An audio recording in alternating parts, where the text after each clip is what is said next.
الحمد لله نحمده ونستعينه ونستغفره ونؤمن به ونتوكل عليه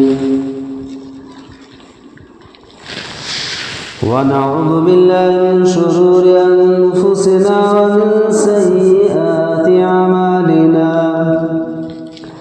من يهده الله فلا مضل له ومن يضلله فلا هادي له ونشهد أن لا إله إلا الله وحده لا شريك له ونشهد أن سيدنا ومولانا محمدا عبده ورسوله أما بعد فأعوذ بالله من الشيطان الرجيم بسم الله الرحمن الرحيم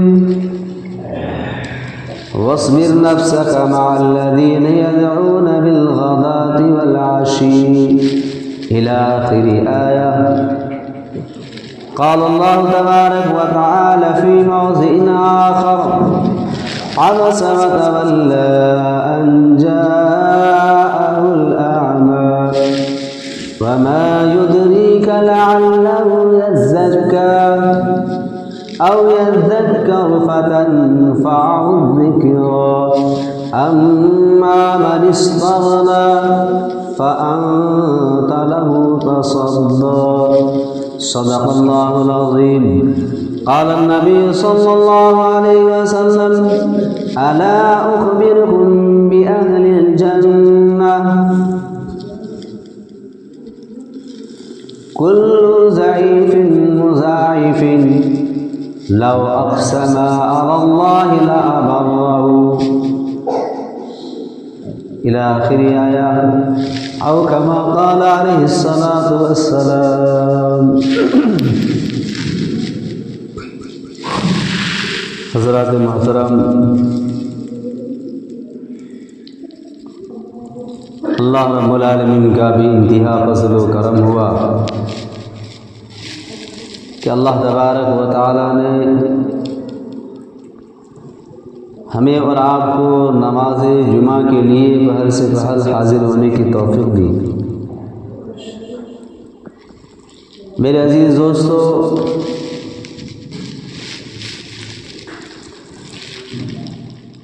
ہم میں سے بہت سے ایسے اشخاص ہیں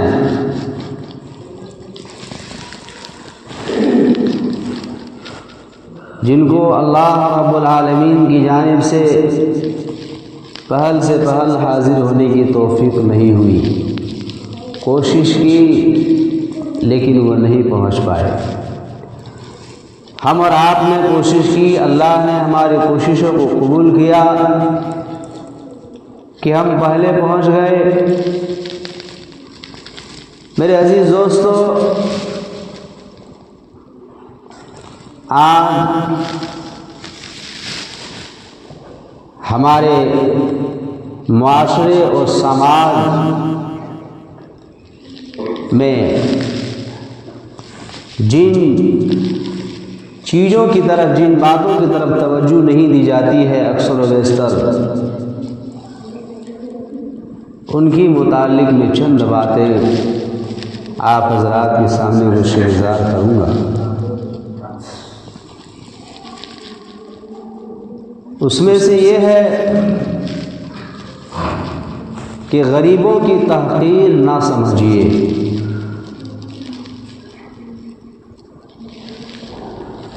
بارگاہ رب العالمین سے دعا ہے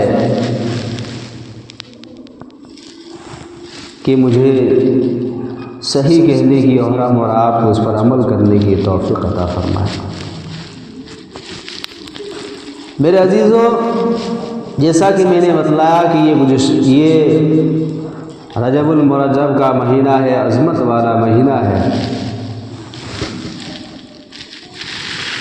اللہ تبارک و تعالیٰ قرآن مقدس میں ارشاد فرماتا ہے وَاصْبِرْ نَفْسَكَ مَعَ الَّذِينَ يَدْعُونَ رَبَّهُمْ بِالْغَدَاةِ وَالْعَشِيِّ. اس آیت کریمہ کے اندر ہمارے اور آپ کے نبی آقا دو جہاں تاجدار مدینہ محمد عربی صلی اللہ علیہ وسلم کو حکم دیا ہے، اور آنے والے ہر ایک انسان کو اس کا سبق ہے۔ جبکہ امام الانبیاء محمد عربی صلی اللہ علیہ وسلم کے دل میں کبھی غریبوں کی، کبھی یتیموں کی، کبھی ضعیفوں کی، کبھی کمزوروں کے بارے میں ذرہ برابر بھی ناگواری کے معاملات، حقارت سے دیکھنے والی بات نہیں گزری۔ پورے قرآن مقدس میں اللہ تبارک و تعالیٰ نے حضور پاک صلی اللہ علیہ وسلم کی تعریف اور توصیف کی ہے۔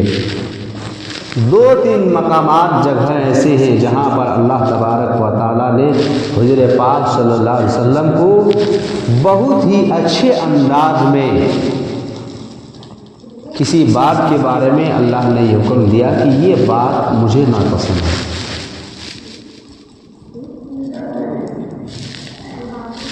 میرے عزیز دوستو، اللہ تبارک و تعالی ارشاد فرمانا ہے وَاصْبِرْ نَفْسَكَ مَعَ الَّذِينَ يَدْعُونَ رَبَّهُمْ بِالْغَدَاةِ وَالْعَشِيِّ إِلَى آخِرِ آیہ۔ سورہ کہف آیت نمبر 28۔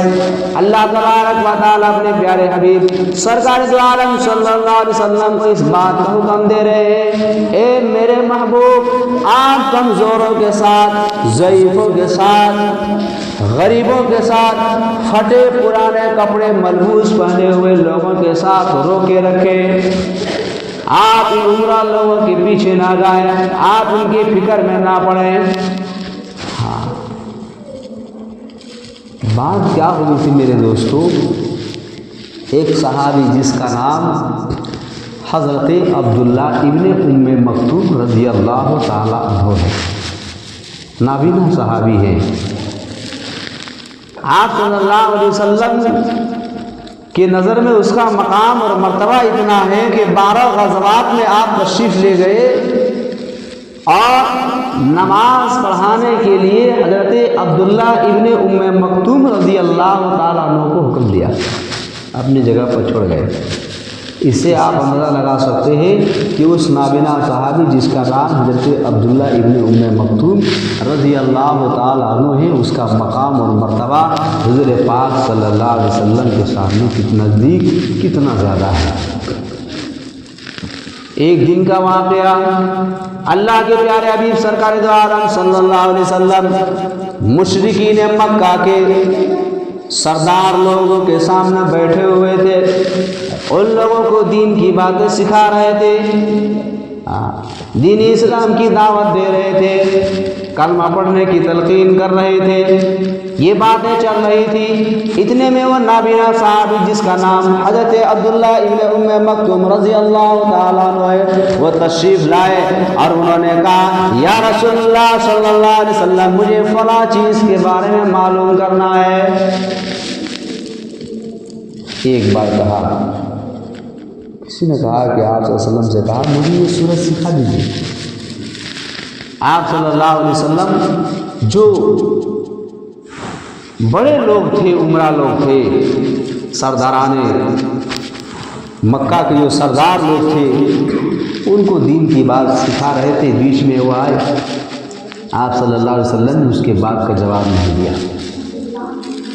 پھر کہا یا رسول اللہ صلی اللہ علیہ وسلم، آپ مجھے سکھا دیجئے، بتلا دیجئے۔ آپ صلی اللہ علیہ وسلم نے کوئی جواب نہیں دیا۔ تیسری مرتبہ جب انہوں نے کہا، حضور پاک صلی اللہ علیہ وسلم نے 3 مرتبہ میں کوئی جواب نہیں دیا۔ اللہ رب العالمین کی جانب سے ایک عتاب آیا، ایک آیت اتر آئی، حضرت جبریل علیہ السلام کو بھیج دیا۔ فوراً حضور پاک صلی اللہ علیہ وسلم کے دل میں یہ بات تھی کہ حضرت عبداللہ ابن ام مکتوم رضی اللہ تعالیٰ عنہ بار بار ان کی حاضری ہوتی ہے، ہمارے ہم سے ملاقات ہوتی رہتی ہے، اس بات کے بارے میں کبھی بھی ہم اس کو بتا دیں گے۔ لیکن یہ عمرہ لوگ یا بڑے لوگ آئے ہوئے ہیں، اگر ان کی تصحیح ہو جائے گی، یہ ایمان لے آئے گا تو مذہب اسلام کا بڑا فائدہ اور نفع ہوگا۔ یہی سوچ کر کے حضور پاک صلی اللہ علیہ وسلم نے عبداللہ ابن ام مکتوم رضی اللہ تعالیٰ عنہ جو ایک نابینا صحابی تھے، اس کے سوال کا جواب نہیں دیا، اتنا کرنا ہی تھا کہ اللہ تبارک و تعالیٰ نے ایک سورت اتار دی حضرت جبریل علیہ السلام کے ذریعے، عبس وتولی ان جاءہ الاعمی۔ آپ کو اس کے سوال سے ناگواری گزری جبکہ آپ کے پاس آئے کون؟ حضرت عبداللہ ان جاءہ الاعمی، ایک نابینا صحابی آئے۔ وما يدريك لعله يزكى او يذكر فتنفعه الذكرى۔ وہ دین کی طلب لے کر کے آئے تھے، اگر آپ ان کو بتا دیتے شاید اس کو نفع ہوتا، یا اگر فوراً نفع نہیں ہوتا تو کم سے کم اتنی بات تو ضرور ہوتی کہ اللہ اور اس کے پیارے حبیب سرکار دو عالم صلی اللہ علیہ وسلم سے اس کی محبت بڑھ جاتی۔ اما من استغنا، آپ ایسے لوگوں کو توجہ دے رہے ہیں جو دین سے بے پرواہی کر رہے ہیں، بے فکری میں آئے ہوئے ہیں۔ فأنت لو تصدى، آپ اس کی فکر میں نہ پڑیں۔ میرے عزیز دوستو، فوراً اللہ تبارک و تعالیٰ نے حضور پاک صلی اللہ علیہ وسلم، جبکہ حضور پاک صلی اللہ علیہ وسلم کے دل میں کبھی بھی ایسے اشخاص کے بارے میں تحقیر والی بات نہیں ہے۔ میرے عزیز دوست، میں عرض کر رہا تھا، اس سے ایک تو آداب گفتگو میں یہ پتہ چلتا ہے، اس سے ایک سبق ملتا ہے کہ جب دو آدمی بات کر رہے ہو آپس میں تو بیچ میں نہیں بولنا چاہیے جب تک وہ دونوں خاموش نہ ہو جائے۔ یہ آداب گفتگو میں سے آپ کو ان دونوں کے بیچ سے، دونوں میں سے کسی ایک شخص سے کام ہو یا دونوں سے کام ہو، جب تک وہ دونوں بات کر کے فارغ نہ ہو جائے تب تک آپ کھڑے ہو جائیں گے، وہ سمجھ جائے گا کسی تقاضے سے آئے ہیں، اس کے بیچ میں نہیں بولنا چاہیے۔ بہت سے اشخاص اس طرح ہوتے ہیں، دو آدمی بات کر رہا کوئی کام ہے، فوراً جا کر کے بیچ میں ٹپک جائیں گے۔ یہ آداب گفتگو میں سے ہے۔ کوئی آدمی قرآن کریم کی تلاوت کر رہا ہو، تسبیح پڑھ رہا ہو، آپ کو ان سے ضرورت ہے، آداب گفتگو میں آتا ہے کہ آپ اس کے سامنے آ کر کے بیٹھیے، وہ سمجھ جائے گا ان کو مجھ سے کام ہے، وہ اپنے آپ رکوع میں آیت میں رک جائے گا، آپ کہے گا بولیے کیا بات ہے، لیکن ایسا نہیں قرآن پڑھ رہا ہے آپ دور سے آئے اور اس کو آواز دے دی، یہ آداب گفتگو کے خلاف ہے۔ بہرحال میں عرض کر رہا تھا میرے عزیز دوستوں کہ میں عرض کر رہا تھا کہ اللہ تبارک و تعالیٰ ارشاد فرمایا وَاصْبِرْ نَفْسَكَ مَعَ الَّذِينَ يَدْعُونَ رَبَّهُم بِالْغَدَاةِ وَالْعَشِيِّ، کہ آپ ایسے لوگوں کے ساتھ روکے رکھیے جو غریب طبقے کے ہیں، کمزور طبقے کے ہیں، جو صبح شام اللہ کا ذکر کرنے والے ہیں، ان عمرہ لوگ ان بڑے لوگوں سے بہتر ہے۔ اللہ کے پیارے حبیب سرکار دو عالم صلی اللہ علیہ وسلم نے ارشاد فرمایا کہ بعض آدمی ایسے ہوتے ہیں جو غریب اور خستہ حال میں ہے، پھٹے پرانے کپڑے میں ملوث ہے، لیکن جب وہ قسمیں کھا دیتا ہے اللہ تبارک و تعالیٰ اس کی قسمیں کو پوری کر دیتا ہے۔ آقا دو جہاں تاجدار مدینہ محمد عربی صلی اللہ علیہ وسلم کی عدالت میں ایک شخص آیا اور کہا یا رسول اللہ صلی اللہ علیہ وسلم، اس خاتون نے اس خاتون کے دو دانت توڑ دیے ہیں، دو دانت توڑ دیا، لڑائی ہوئی، مارا، دانت دونوں ٹوٹ گئے۔ آپ صلی اللہ علیہ وسلم نے حکم دیا کہ اس کے دو دانت توڑے ہیں اس لیے اس کے بھی دو دانت توڑے جائیں گے۔ فیصلہ ہو گیا، کل فلاں وقت میں اس کے دو دانت توڑے جائیں گے۔ آپ صلی اللہ علیہ وسلم کے فیصلے کو قصاص کا مسئلہ ہے، معاف کر دے تو اچھی بات ہے، اس کا اجر و انعام ہے، لیکن قصاص کا جب مسئلہ آیا، بات آئی تو کہا کہ ہم قصاص یعنی بدلہ لیں گے، تو دو دانت توڑنے کا حکم دے دیا اللہ کے نبی نے، کہا کل فلاں تاریخ کو فلاں وقت میں ان کے دو دانت توڑے جائیں گے۔ ایک صحابی رسول کھڑے ہو جاتے ہیں، یا رسول اللہ صلی اللہ علیہ وسلم، میں قسم کھا کر کہتا ہوں کہ اس کے دو دانت نہیں توڑیں گے، اس کے دو دانت نہیں ٹوٹیں گے۔ کیا کہا؟ ان کے دو دانت نہیں ٹوٹیں گے۔ کیا اس صحابہ رسول کا حضور پاک صلی اللہ علیہ وسلم کے فیصلے کا انکار تھا؟ نہیں نہیں۔ کیا حضور پاک صلی اللہ علیہ وسلم کے فیصلے پر اعتراض تھا؟ نہیں نہیں۔ آپ صلی اللہ علیہ وسلم کے فیصلے کو سر تسلیم کرنے والے، ماننے والے، محبت کرنے والے، آپ صلی اللہ علیہ وسلم کے ایک فرمان پر، ایک حکم پر جان و جہان سب کچھ قربان کرنے والے، نچھاور کرنے والے صحابہ رسول ہیں، اور قسم کھاتے ہیں اللہ کی قسم ان کے دانت دو نہیں ٹوٹیں گے۔ آپ صلی اللہ علیہ وسلم کچھ نہیں بولے۔ یہ صحابہ رسول کو اللہ پر انہوں نے اعتراض نہیں کہا، بلکہ ان کو اللہ پر اتنا یقین تھا، انہوں نے ایک قسم کھا لیا۔ صبح ہوئی، جس خاتون کے دانت کو توڑنے کا حکم دیا تھا، جس کے دانت کو پہلے توڑا تھا، جو قصاص لینے والی خاتون تھی، وہ حضور پاک صلی اللہ علیہ وسلم کے دربار میں حاضر ہو گئی توڑنے سے کچھ دیر پہلے۔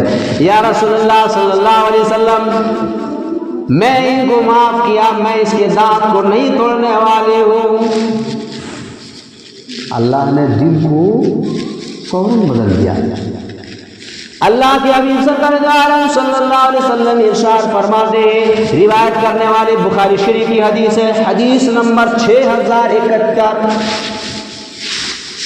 روایت کرنے والے حارثہ ابن خزائی، حارثہ وہب بن خزائی رضی اللہ تعالیٰ عنہ، عن النبی صلی اللہ علیہ وسلم،